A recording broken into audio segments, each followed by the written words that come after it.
जो उसने मंगीलाल ने बनाया था ना इसमें तो है। अरे नहीं, ओम भी तो बाइक खड़ी करके बैठा है। अरे मेरे आगे नहीं लगी है यार। ओम परेशान हो रही है।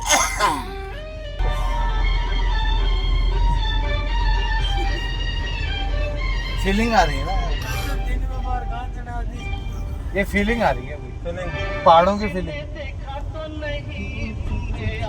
89 और सीसी में नहीं है लग रहा है ना, लग रहा है ना, पूरा पहाड़ी तो है ना यार। पंख भी बहुत बड़े हैं यार, विंड मिल है नहीं, देख छोटे रहे थे नीचे से नहीं, हाइट भी बहुत है।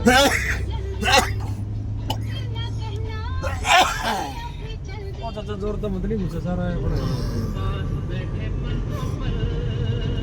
2 किलोमीटर और खड़े हुए हम 2 किलोमीटर क्या लिखा है? हर्ष हर्ष पर्वत, हर्ष पर्वत मतलब खुशी का पर्वत।